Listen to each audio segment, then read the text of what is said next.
नाव त्यांचं? जाधव साहेब ना? भास्करराव आहेत ना? भास्करराव आहेत, माझे मित्र आहेत, पण ते विरोधात आहेत.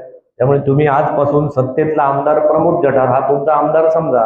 आजपासून मी तुमचा पालक झालो एवढं लक्षात ठेवा.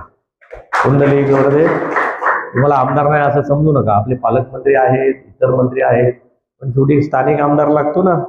मला बरं आहे, मी फ्रीलान्सर आहे सध्या विधान परिषदेवर असल्यामुळे.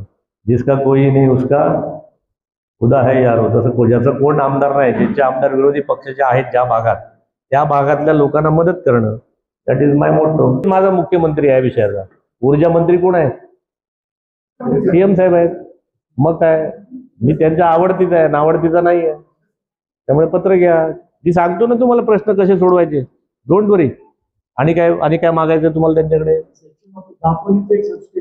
इमिजिएट करा. कुठलं सब स्टेशन आहे, त्याला जागा मिळत नाही का? जागा आहे का? तुम्ही तुमचं सगळी चेकलिस्ट, या MIDC साठी या 10 गोष्टी लागतील, मला चेकलिस्ट द्या, इमिडिएट द्या. माझा नंबर घ्या, थोड्या वेळाने मला व्हॉट्सअप करा.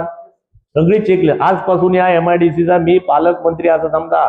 MIDC पुरता तर उद्धव साहेब माझ्या अंगावर येतो. लक्षात आलं? मी तुमचा पालक आमदार आहे समजा. मंत्री बोललो असेल तो कामकाजात काढून टाक. मी पालक आमदार आहे असं समजा, बरोबर आहे?